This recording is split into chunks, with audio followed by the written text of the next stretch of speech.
예수 그리스도는 하나님의 아들로서 이 땅에 하나님 나라를 드러내 보이시기 위해서 오셨죠.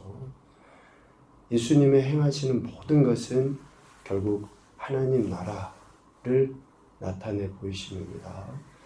그리고 모든 세대의 사람들에게 꼭 필요한 복음이시다라는 것을 하나님 나라에 대해서 가르치시는 것으로, 또 전파하시는 것으로, 또 각색 병든 자들을 고치셔서 그들에게 하나님 나라를 실제적으로 드러내 보이심으로 확인시켜 주셨습니다. 예수님께서 행하시는 모든 것은 그래서 하나님 나라를 지향하죠. 그리고 오늘 우리가 본 그런 말씀, 특별히 13장 1절부터 나와 있는 성전에 대한 이야기는 하나님 나라를 예표해야 할 성전이 성전으로서의 역할을 하지 못함에 대한 이야기입니다. 그것에 대한 하나님의 심판이 있을 것에 대한 이야기죠.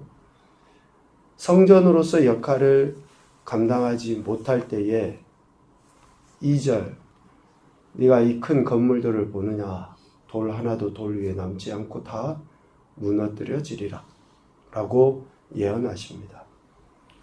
철저하게 하나님 나라만이 드러나야 할 것을 말씀하시죠. 성전의 존재 이유가 뭐예요?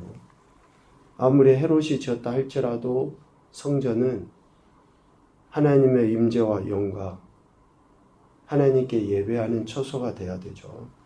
그러나 성전으로서의 역할을 못하는 것, 하나님 나라를 드러내 보이지 못하는 것에 대한 심판을 말씀하시죠. 그래서 예수님은 하나님 나라만이 드러나도록 하기 위해서 돌 하나도 돌 위에 남지 않고 다 무너뜨려지리라 라고 말씀하셨는데, 이것은 AD 70년에 실질적으로 이루어지죠.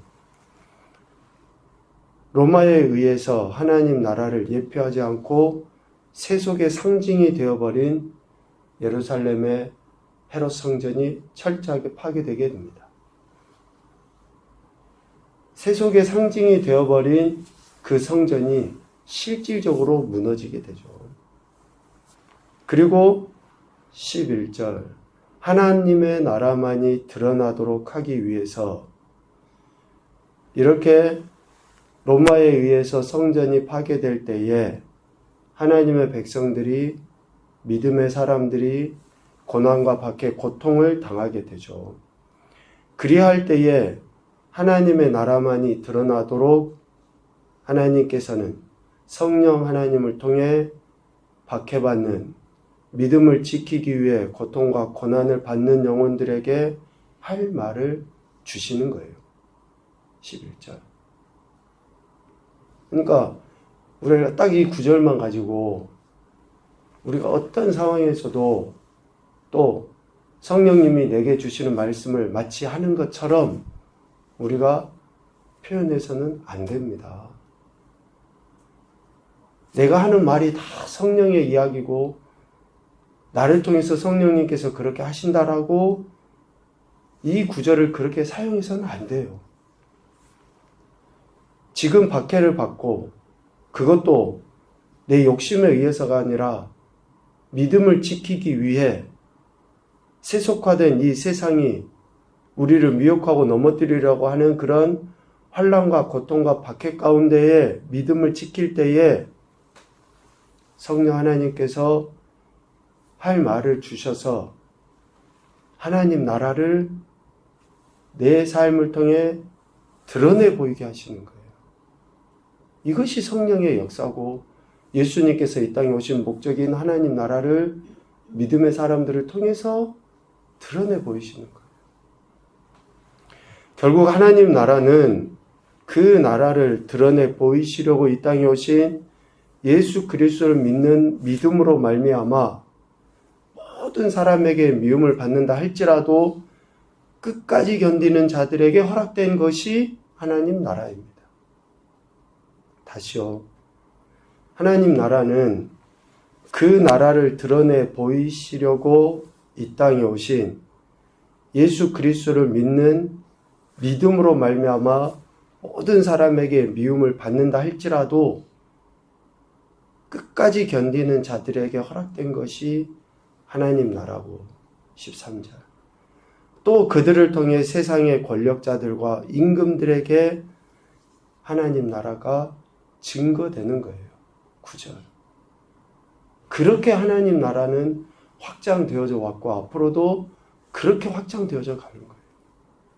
그래서 우리가 지금 예수님을 믿는 믿음을 지켜야 되고 그 믿음으로 인해서 환난을 당한다 할지라도 또 견뎌야 하고 그 견딤이 우리를 박해하고 우리를 환난 가운데 있게 하는 세속, 이 약한 세대 속에 그 하나님 나라를 증거하는 것이죠. 하나님 나라는 분명하게 나타나 보여지게 되어 있는데요. 세속화된 성전이 파괴되어짐과 또 하나님 나라가 나타나 보여지는 것은 반드시 이루어지게 되어 있습니다. 세속화된 성전을 파괴하려는 세력이 있기 때문에 그래요. 하나님의 역사하심과 주권하심 속에서 이루어지는데 세속화된 성전은 파괴되어지게 되어 있고 그 성전을 파괴하려는 세력은 있습니다. 오늘 14절에 보면 멸망에 가증한 것이 서지 못할 곳에 선 것을 보거든 이라고 이야기합니다. 여기서 멸망에 가증한 것이라는 표현은 우상 숭배하는 자들이나 그 대상이 너무 가증하여 성전을 버리게 하고 황폐하게 한다 라는 것을 의미해요. 이런 악한 세력, 우상 숭배하는 자들이 성전을 버리게 하고 황폐하게 만드는 그런 세력, 성전이 성전으로서의 기능을 못하게 하는 세력이 있다는 거죠. 또 하나님의 임재와 영광을 드러내지 못하도록 하는 그런 세력이 있다는 거예요. 그리고 실제적으로 성전을 파괴하는 세력이 나타나게 된다라는 것을 이야기합니다. 눈에 보이는 성전뿐만 아니라 영적인 의미에서 우리가 성전이라고 이야기했죠.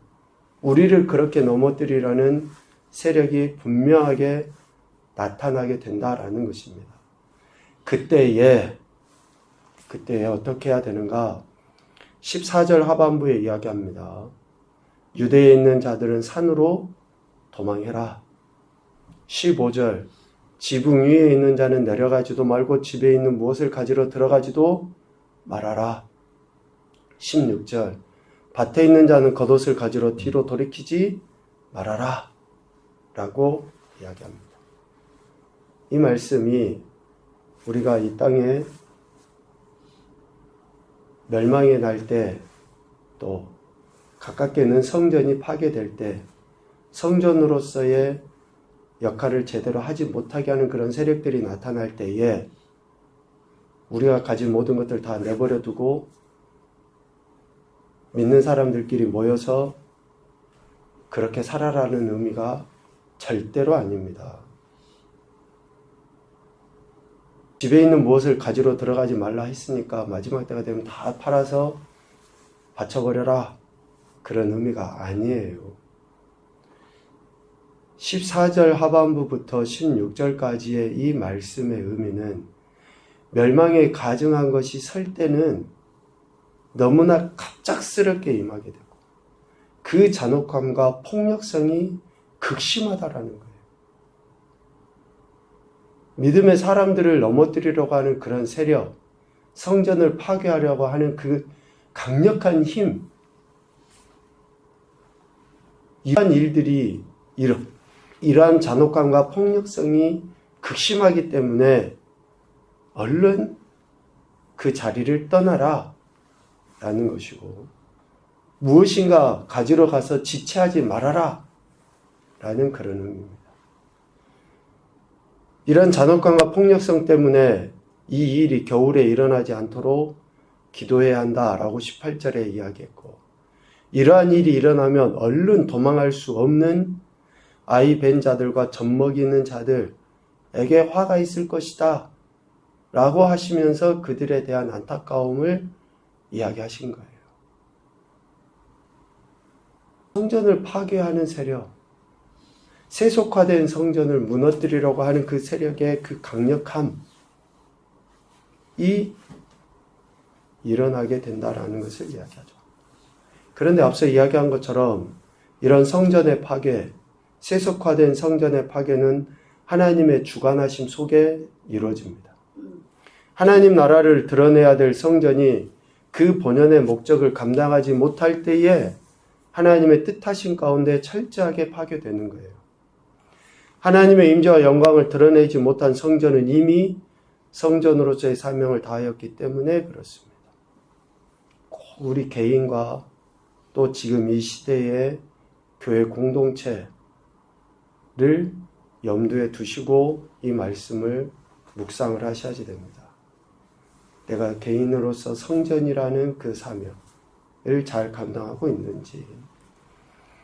하나님께서는 친히 주관하셔서 성전이 성전으로서의 역할을 감당하지 못할 때 이러한 심판을 하신다라고 말씀하시죠. 19절 말씀이 그 근거입니다. 하나님께서 창조하신 시초부터 지금까지 이런 혼란이 없었고 후회도 없으리라. 성전의 파괴 때와 같은 멸망에 가증한 것이 서는 그때는 시초부터 지금까지 없는 일이라는 거죠. 또 20절 말씀이 근거합니다. 주께서 그 날들을 감하지 아니하셨더라면 모든 육체가 구원을 얻지 못할 것이거늘 자기가 택하신 자들을 위하여 그 날들을 감하셨다 라고 이야기해요. 친히 하나님께서 그 날을 주관하시는 거예요. 또 23절 말씀에 근거합니다. 내가 모든 일을 너희에게 미리 말하였노라. 이미 이러한 일들이 일어날 것에 대해서 말씀하셨고 그 일을 이루신 거예요. 이러한 이유로 인해 성전의 파괴, 더 나아가 마지막 종말의 때에 일어날 환란은 전적으로 하나님의 아들이시고 복음이신 예수 그리스도, 또 그 나라를 선포하게 오신 예수 그리스도께서 주관하셔서 이루어진 것이라는 것을 알 수 있습니다.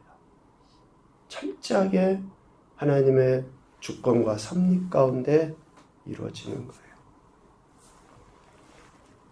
이러한 환란이 반드시 있을 것이다. 그리고 24절 그 환란 후에 해가 어두워지며 달이 빛을 내지 아니하며 별들이 하늘에서 떨어지며 하늘에 있는 권능들이 흔들릴 때 인자가 구름을 타고 큰 권능과 영광으로 오는 것을 사람들이 또 다시 보게 될 때에 인자가 천사들을 보내어 자기가 택하신 자들을 땅 끝으로부터 하늘 끝까지 사방에서 모을 것이다. 성전이 파괴되면 모두 흩어져 버리잖아요. 그러나 이런 환란이 지나고 난 이후에 하나님께서 다시 하나님의 아들이신 예수 그리스도께서 다시 사람들을 모으게 되는 거죠. 모으게 됩니다. 세속화된 예루살렘 헤롯 성전의 파괴뿐만 아니라 하나님의 아들이시고 복음이신 예수 그리스도를 부인하거나 따르지 않는 자들이 맞게 될 종말의 때에 일어날 이야기에 대해서 말씀하시고 그 위에 반드시 사방에서부터 모으시겠다라고 분명하게 이야기하고 있습니다. 13장의 말씀이나 또 마태복음 24장에 나와 있는 이러한 그 말씀을 우리가 너무 마지막 종말의 때에만 국한시키는 것은 위험합니다. 지금 현재 성전의 역할을 제대로 하지 못하는 것에 대한 주님의 경고의 메시지로 이해하는 것이 훨씬 더 오늘 우리의 신앙에는 유익합니다. 그래서 첫 번째 교훈으로 세속화된 성전과 교회는 반드시 무너지게 되어 있다라는 것이고요. 두 번째, 성전과 교회 그리고 성도에 대한 심판은 오직 하나님께 있다 라는 것이며, 세 번째, 세속화되지 않도록 세속화된 그 자리를 떠나야 한다. 세속화된 그 자리를 떠나야 돼요. 만약 교회 공동체가 그렇다 그러면 그 교회는 떠나셔야 됩니다. 여러분들이 분별하실 수 있어요. 충분히. 그런데 그런 결단을 하지 못하기 때문에 떠나지 않는 거죠. 내가 성전으로서 올바른 태도를 드러내 보여야 하는데 그렇게 하지 못하게 하는 그런 자리에 내가 있어요. 그런데 그걸 떠나지 못합니다. 지금 내가 있는 곳이 내가 하는 행동으로 인해서 알게 돼요. 그래서 결단이 필요하다라고 이야기한 거죠. 그 자리를 떠나야 돼요. 한 가지 더 이야기하면, 하나님은 하나님 나라의 백성된 성도를 사방에서 모으신다. 하나님의 택함 받은 백성을 하나님 결코 외면하지 않습니다. 반드시 그들을 지키시고 그들을 보호하시고 그들을 모으셔서 또 하나님 나라 공동체가 온전하게 세워지게 하시는 거예요.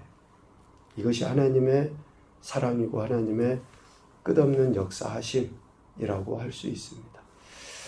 오늘 저와 여러분에게 구원의 은혜를 베풀어 주신 예수님은 우리가 오늘 이 땅에서 하나님 나라를 누리며 살아가고 또 세워가기를 기대하십니다. 그 기대하심 속에 우리가 온전한 순종과 순응을 통해 하나님의 영광도 나타내시고 또 성전으로서의 본연의 사명을 잘 감당하는 그런 귀하고 복된 한 날이 되시기를 주님의 이름으로 축복합니다. 아멘.